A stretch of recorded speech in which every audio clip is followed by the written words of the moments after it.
শুনো ওগো সুন্দরী জান পাখি বউ, আমার একটু বয়স বেশি হলেও মনটাই ফুলের মতো কচি আর পবিত্র। ভালোবাসি তোমায় আমি।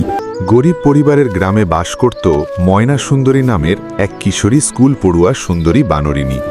একদিন বাবা বানর ময়নাকে বলল, শোন, তোর বিয়ে ঠিক করেছি চাকরিজীবী ছেলের সাথে, শুধু তার একটু বয়স বেশি। ময়না কেঁদে কেঁদে বাবাকে বলল, আমি ওই বয়স্ক ব্যাটাকে বিয়ে করতে চাই না, আমি বিয়ে বসবো না তার কাছে। বাবা মা ময়নার ভবিষ্যতের সুখের কথা চিন্তা করে একরকম জোরপূর্বকভাবেই ময়নাকে বিয়ে দিয়ে দিল। বাবা মা মন একটু শান্তি। ময়না বানরিনী বাপের বাড়ি থেকে কান্না করতে করতে মধ্যবয়স্ক বানরের হাত ধরে বাপের বাড়ি থেকে বিদায় নিয়ে চলে যায়। বিয়ের পর দিন মধ্যবয়স্ক বানর বউয়ের জন্য তৈরি করা সুন্দর একটি সোনার হার ময়না বানরের গলায় পরিয়ে দেয়।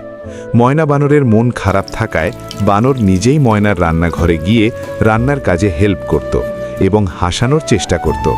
নিজের হাতে ময়নাকে খাওয়াতো, যাতে ময়না কখনো একাকিত্ব মনে না করে, মন খারাপ না করে। নিজের শরীরের ফিটনেস বজায় রাখতে বানর জিম করে। ময়না তার স্বামীর এমন কর্মকাণ্ড দেখে হাসতে থাকে। তখন বানর আরও তাকে বেশি হাসানোর চেষ্টা করে। একদিন বানর ময়নাকে নিয়ে নদীর পাড়ে ঘুরতে যায় এবং নদীর পাড়ে হাতে এক তড়া পানা ফুল নিয়ে ময়নার দিকে তাকিয়ে বলে, ওগো আমার ময়না, হয়তো আমার বয়স বেশি, কিন্তু মনটা এখনো কচি ফুলের মতো। এসব শুনে ময়না হাসতে হাসতে বলে, ওগো আমার বুড়ো হ্যান্ডসাম প্রেমিক পুরুষ। আস্তে আস্তে ময়না তার স্বামীর প্রেমে পড়ে যায়। রাতে শুয়ে শুয়ে স্বামীর ভালোবাসার যত্নের কথা মনে করে ঘুমিয়ে পড়ে। স্বামীর আমার মহব্বত আর ভালোবাসা দেখে ময়না বানর স্বামীকে ভালোবেসে ফেলে। গল্পের শিক্ষা: বয়সের সামঞ্জস্য থাকলেও যদি কোনো পুরুষ তার বিবাহিত নতুন স্ত্রীকে একটু আদর, ভালোবাসা ও বোঝে, তবে তাদের পরবর্তী জীবন সুখের হয়।